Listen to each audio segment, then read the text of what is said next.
હવે જે સમાચાર વિગતવાર. રાજકોટ અગ્નિકાંડની ઘટનામાં ટાઉન પ્લાનિંગ વિભાગના અધિકારીએ કરોડો રૂપિયાનો ભ્રષ્ટાચાર કર્યો હોવાનું સામે આવ્યું હતું. ત્યારે અમદાવાદ મ્યુનિસિપલ કોર્પોરેશનના ટાઉન પ્લાનિંગ એન્ડ એસ્ટેટ વિભાગના આસિસ્ટન્ટ ટાઉન પ્લાનિંગ ઓફિસર અને તેમના મળતિયાને 20 લાખની લાંચ લેતા એસીબીની ટીમે રંગે હાથ ઝડપી પાડ્યા છે. મ્યુનિસિપલ કોર્પોરેશન દ્વારા તોડી પાડવામાં આવેલા મકાનો અને દુકાનોના ભાડુઆત અને ફરિયાદીને વૈકલ્પિક વ્યવસ્થા માટે કામગીરી પૂર્ણ કરવા 50 લાખની લાંચ માંગી હતી, જે રકજક અંતે 20 લાખ આપવાનું નક્કી થયું હતું.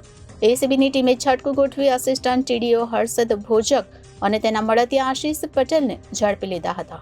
મળતી માહિતી મુજબ અમદાવાદ શહેરમાં વડીલોપાર્જિત જમીનમાં મકાનો દુકાનો હતી. અમદાવાદ મ્યુનિસિપલ કોર્પોરેશન દ્વારા તેને તોડી પાડવામાં આવી હતી, જેથી મકાનો દુકાનોના ભાડુઆતો તથા ફરિયાદીએ કાયદાકીય પ્રક્રિયા કરી હતી, જેમાં તેઓને વૈકલ્પિક વ્યવસ્થા માટે અમદાવાદ મ્યુનિસિપલ કોર્પોરેશનની કચેરીએ જઈ જરૂરી પુરાવા રજૂ કરશો તો એએમસી દ્વારા વ્યવસ્થા કરી આપશે, જેથી ફરિયાદીએ ગવર્મેન્ટ એપ્રુવલ એન્જિનિયર આરોપી આશીષ પટેલને મળ્યા હતા.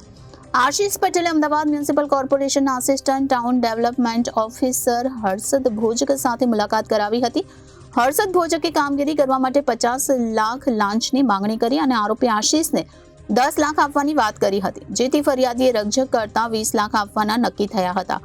જે લાંચની રકમ ફરિયાદી આપવા માંગતા ન હોય, એસીબીનો સંપર્ક કરતા ટીમે આશ્રમ રોડ પર ચીનુભાઈ ટાવરમાં અક્ષર સ્પેસ ઇન્ટરેસ્ટર પ્રાઇવેટ લિમિટેડની ઓફિસમાં લાંચના છટકાનું આયોજન ગોઠવ્યું હતું. બંનેને લાંચ લેતા રંગે હાથ ઝડપી લેવાયા હતા.